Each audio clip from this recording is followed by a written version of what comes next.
Bonjour à tous. Voilà encore une semaine qui a démarré.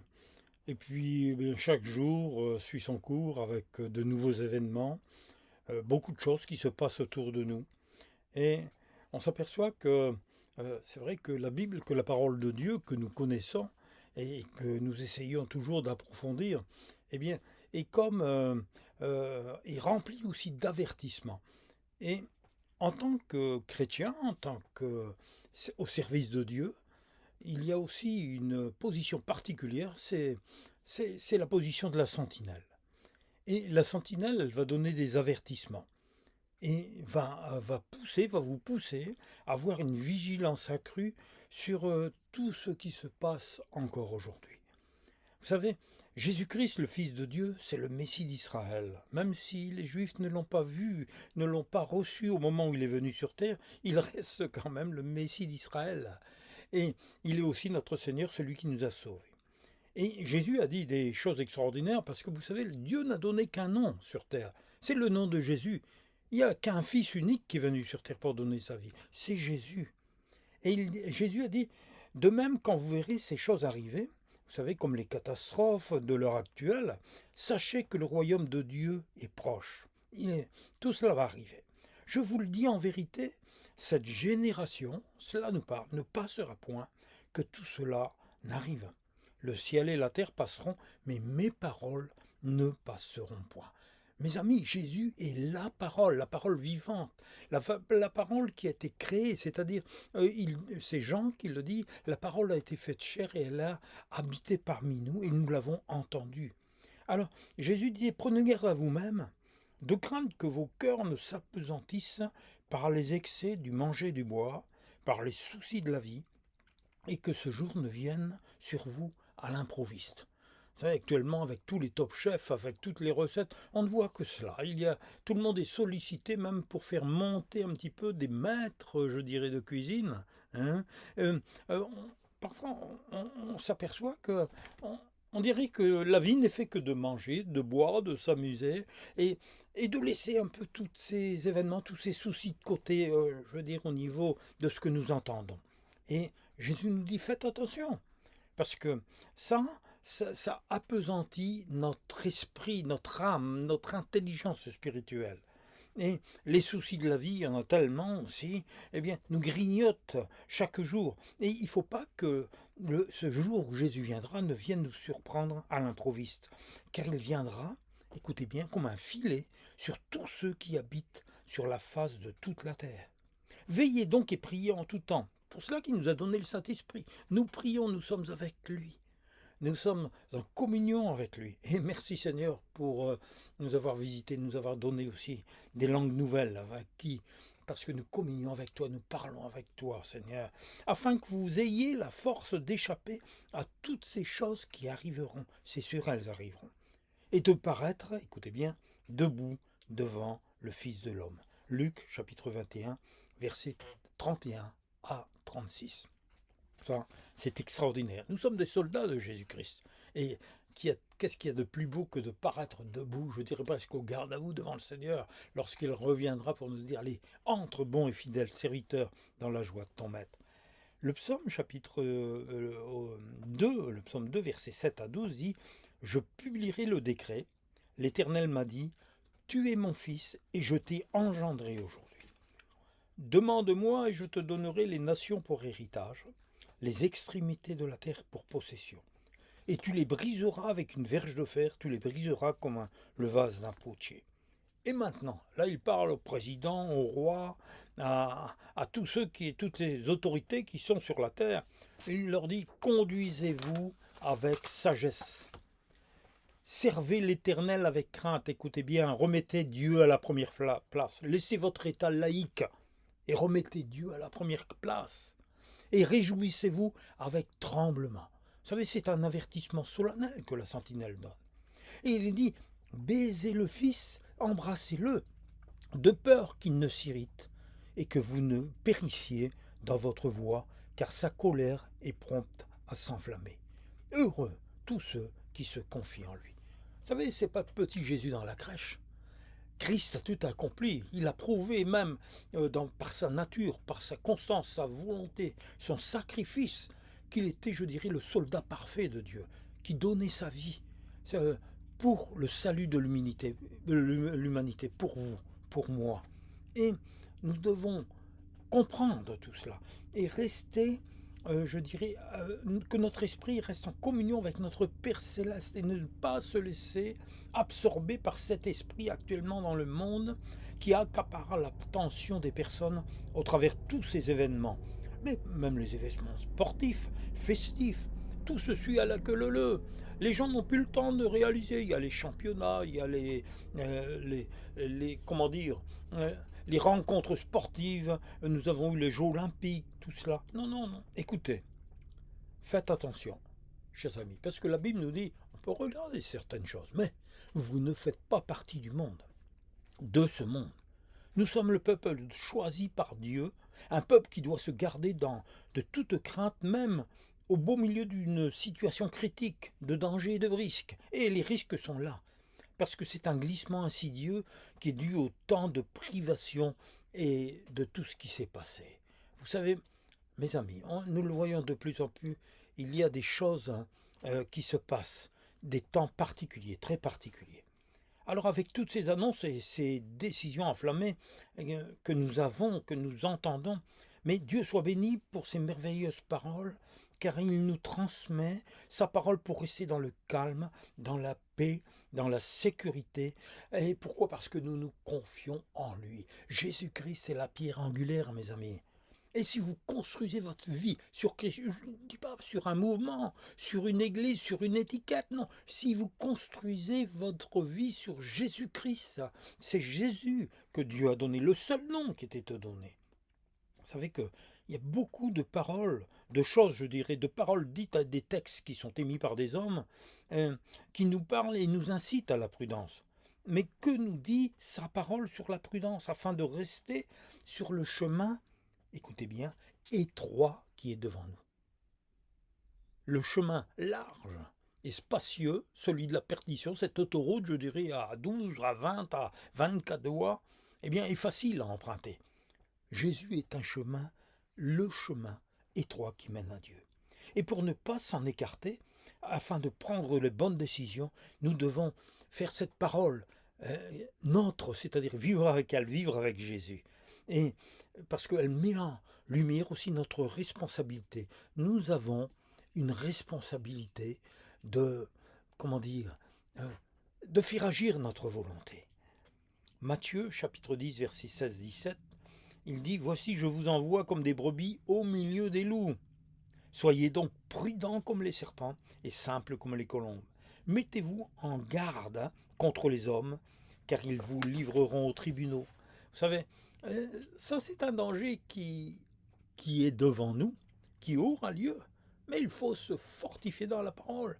Il dit, regardez où nous marchons par rapport à ce que nous entendons.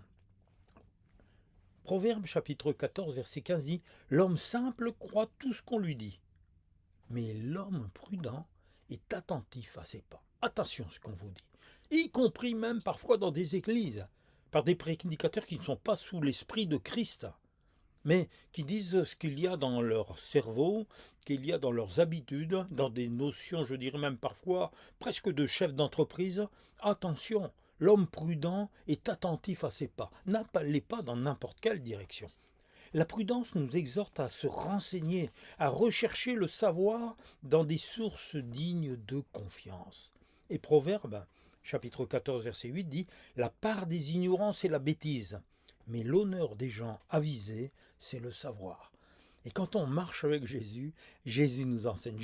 Il nous a envoyé le Saint-Esprit. Le Saint-Esprit, c'est lui-même qui le dit. Jésus dit, il vous rappellera tout ce que je vous ai dit. Même il vous communiquera au moment voulu, eh bien, mes paroles. C'est-à-dire, nous voyons vraiment que il nous conduit dans tous les moments de notre vie. Écrit autrement, même ce proverbe, c'est écrit, la sagesse de l'homme prudent, c'est l'intelligence de sa voix. La folie des insensés, c'est la tromperie. La prudence nous enseigne donc à maîtriser nos émotions et parfois à rester à l'ombre de notre rocher, c'est-à-dire de fermer notre bouche, de se taire, de se mettre à l'ombre. Mais il faut maîtriser aussi nos émotions. La Bible nous dit, Proverbe 22, verset 3, l'homme prudent voit le mal et se cache, mais les simples avancent et sont punis. Une autre version dit, un homme prudent voit venir le malheur et se met à l'abri. Notre abri, c'est Jésus-Christ. Il est là, il a dit, je suis avec vous tous les jours jusqu'à la fin, je ne vous laisserai pas orphelin, je ne vous laisserai pas seul. Et les ignorants, eh bien, ils donnent tête baissée et le paieront cher malheureusement. La prudence voit le danger et ne cède pas à la peur ni au déni. Ne faites pas comme si cela n'existerait pas. Et elle préfère même parfois rester silencieux plutôt que d'exprimer des sentiments de colère, même qui sont justifiés. Amos chapitre 5 verset 13 disait « Ce temps est un temps de malheur, c'est pourquoi l'homme averti préfère garder le silence. » Proverbe 21, 23 et 30 « Celui qui surveille tout ce qui sort de sa bouche s'évite bien des tourments. » Faites attention, faisons attention à ce que nous disons, que ce ne soit pas des paroles négatives, des paroles coléreuses, des paroles qui dépassent même notre entendement. Il n'y a ni sagesse, ni intelligence, ni conseil en face de l'Éternel, nous dit la Bible. Il nous faut se laisser éclairer par le Saint-Esprit et rester dans sa communion. Nous garder doux comme des enfants et comme des enfants qui vivent sous la protection de leur Père céleste. Notre Père qui est aux cieux, que ton nom soit sanctifié, que ta volonté soit faite sur la terre comme au ciel. Comme la colombe douce et inoffensive et simple en grec, sans mélange, c'est-à-dire sans ruse, sans intention, ses intentions sont pures, eh bien voilà, la sentinelle nous dit, la sentinelle de la parole de Dieu nous dit, restez vigilants, restez vigilants. Romains, chapitre 16, versets 17 à 20, il dit, je vous demande, frères et sœurs, prenez garde à ceux qui suscitent des divisions en égarant les croyants et en s'opposant à l'enseignement que vous avez reçu. Éloignez-vous d'eux. Mes amis, mes frères, mes sœurs, l'enseignement, c'est Jésus qui est le chef de l'Église. C'est Jésus qui est le Fils de Dieu. C'est Jésus qui est notre Sauveur. C'est Jésus qui a toute autorité, sur tout, toute autorité. Le diable a été vaincu à la croix avec ses démons. Il a été déchu de son poste. Jésus, eh bien, cet enseignement, si vous l'avez reçu, ou si vous ne l'avez pas reçu, bien cherchez dans la parole de Dieu et laissez cet enseignement s'approfondir dans votre cœur et vous verrez que vous irez bien. Votre âme sera dans la paix, votre cœur sera en paix et il y aura de la joie au fond de votre cœur. Éloignez-vous de nous. On a des choix à faire, car de tels hommes ne servent point Christ notre Seigneur, mais leur propre ventre. Et par des paroles douces et flatteuses, ils séduisent les cœurs des simples.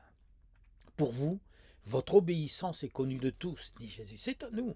Je me réjouis donc à votre sujet, et je désire que vous soyez sages en ce qui concerne le bien et purs en ce qui concerne le mal.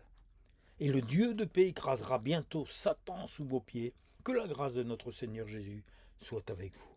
Voyez-vous, Jésus, le beau nom de Jésus. Philippiens chapitre 2 verset 15.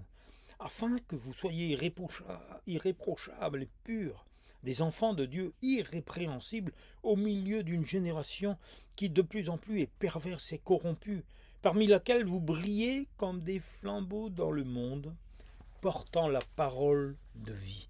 Et la parole de vie, eh bien, elle est en Jésus, le chemin, la vérité, la vie. Mes amis, nous sommes, la Bible nous dit, les ouvriers, c'est vrai, de la dernière heure. Aujourd'hui, nous sommes arrivés, je pense, en ce temps-là. Ézéchiel, chapitre 33, verset 7, dit « Et toi, fils de l'homme, je t'ai établi comme sentinelle sur la maison d'Israël. » Là, c'était pour la maison d'Israël. Mais encore maintenant, je dirais, Dieu nous a établis comme des sentinelles. Tu dois écouter la parole qui sort de ma bouche, disait Dieu à Ézéchiel, et les avertir de ma part. C'est une responsabilité. Un serviteur qui avertit le peuple. Ézéchiel 33, 3 à 6. Si cet homme voit venir l'épée sur le pays, qu'il sonne de la trompette et avertisse le peuple. Et si celui qui entend le son de la trompette et ne se laisse pas avertir, et que l'épée vienne le surprendre, son sang sera sur sa tête. C'est-à-dire qu'il y a toujours aussi un principe de volonté, de croire ou de ne pas croire. Est-ce que vous croyez la parole ou est-ce que vous laissez de côté certaines paroles de cette parole? Il a entendu le son de la trompette, il ne se l'est pas laissé avertir. Son sang sera sur lui. Se laisser, et s'il se laisse avertir, il sauvera son âme. Dieu veut que tous ces enfants, tous ces hommes, ces femmes aussi qui n'ont pas encore cru en lui soient sauvés. Mais se laissent-ils avertir? Veulent-ils sauver leur âme? La responsabilité. Oui, serviteur de l'homme de Dieu, qui n'avertit pas le peuple. Il dit, si la sentinelle voit venir l'épée et ne sonne pas de la trompette, si le peuple n'est pas averti et que l'épée vienne enlever à quelqu'un la vie, celui-là périra à cause de son iniquité, mais je redemanderai son sang à la sentinelle. Vous savez, c'est magnifique d'être avec le Seigneur, mais en même temps, quelle responsabilité. La sentinelle est celui qui veille et ne se laisse pas surprendre. 1 Pierre, chapitre 5, versets 8 et 9. Soyez sobres, veillez. Votre adversaire, le diable, rôde comme un lion rugissant, cherchant qui le dévorera. Mais vous résistez-lui avec une foi ferme, c'est-à-dire dans le nom de Jésus, sachant que les mêmes souffrances sont imposées à vos frères dans le monde. Et Dieu sait que dans le monde, il y a beaucoup de persécutions pour certains de nos frères et sœurs. Eh bien, nous devons résister au diable. Ecclésiaste, chapitre 9, verset 12. L'homme ne connaît pas non plus son heure. Pareil aux poissons qui sont pris au filet fatal et aux oiseaux qui sont pris au piège. Comme eux, les fils de l'homme sont enlacés au temps du malheur lorsqu'ils tombent sur eux tout à coup. C'est vrai. Lorsqu'il y a le malheur, lorsqu'il y a toutes ces difficultés qui arrivent souvent, les gens sont comme paralysés, ils sont comme enserrés, ils sont comme dans des liens. Et c'est vrai que le prince de ce monde invisible, Satan, fait ses ravages. Éphésiens chapitre 2 verset 2. Vous marchiez autrefois selon le train de ce monde, selon le prince de la puissance de l'air, de l'esprit qui agit maintenant dans les fils de la rébellion. Cet esprit antichrist, cet esprit, je dirais, anti-Jésus, qui est répandu et qui continue à attaquer inlassablement, ça vient du prince de ce monde invisible. En version français courant, c'est écrit « Vous obéissiez au chef des puissances spirituelles de l'espace ». Cet esprit qui agit maintenant, écoutez bien, en ceux qui s'opposent à Dieu. Même nos dirigeants qui s'opposent à Dieu sont dirigés par un esprit. Ils sont sous cette influence qui s'oppose à Dieu. Une explosion dans le monde où nous vivons par des obligations. Nous voyons de nos yeux, c'est vrai, toutes sortes de choses, des marchands de la terre, ceux qui trafiquent avec les corps et les âmes des hommes. Apocalypse 18, versets 11 à 13. On assiste alors à un marché hors norme qui génère des milliards d'euros et une course effrénée. Nous l'avons vu et on veut continuer pour injecter des vaccins à la population mondiale, sans en connaître même les effets à court terme et à long terme. Nous commençons seulement à les effleurer. Mes amis, c'est une insulte vis-à-vis du Seigneur créateur de toutes choses et de toute vie. On veut l'occulter et faire comme s'il n'existait pas. Ne jamais oublier, mes amis, ce qu'il a fait dans le passé, par son serviteur Moïse, nous disait, lorsqu'il a arrêté les plaies des maladies sur des pays entiers. Mes amis, le diable veut éradiquer la foi, pour que la seule confiance soit mise dans l'homme et ses chercheurs athées. Je regardais ébahi, j'entendais un slogan qui était répété, de faire des dons à la recherche qui vit en chacun de nous. Non mais, mes amis, c'est pas la recherche qui vit en chacun de nous. Pour les chrétiens, c'est le Saint-Esprit qui vit en chacun de nous. Qui tire les ficelles? Qui propage de telles idées au travers des médias mobilisés pour ce plan diabolique? On utilise la désinformation, les mensonges, la peur, la manipulation. Mais qui en tire profit et se cache derrière cette fièvre qui a saisi la planète? J'arrêterai pas aujourd'hui, je continuerai plus tard sur ce domaine, mais prions s'il vous plaît. Seigneur, mon Dieu, mon Père, merci pour le nom merveilleux de Jésus. Merci que mes pensées, Seigneur, sont en toi. Merci, Seigneur, parce que toi, Seigneur, tu sanctifies notre façon de penser. Tu sanctifies notre être tout entier. Pourquoi? Parce que tu es là, tu vis en nous par le Saint-Esprit. Et le Saint-Esprit, eh bien, fait un travail dans cette maison, c'est-à-dire mon corps, où il y a des pièces multiples qui ont besoin d'être nettoyées. Et combien il y en a, Seigneur?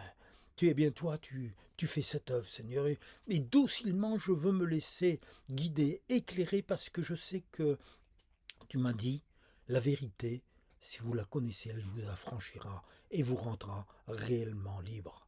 Seigneur, béni soit ton nom, bénis tous ceux qui écoutent, Seigneur, et qu'ils puissent repasser dans le cœur, regarder au fond d'eux-mêmes, mais regarder surtout ta parole, qui est la source de paix, de bonheur et de félicité. À toi, Jésus, Jésus, c'est Jésus, ce merveilleux nom, et revienne toute la gloire et l'honneur pour l'éternité.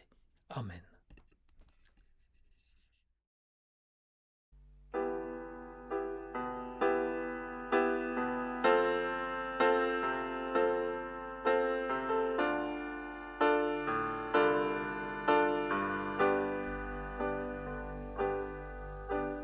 Je suis vivant, dit le Seigneur. Je ne veux pas que l'homme meure. Revenez à moi de vos mauvaises voies, et je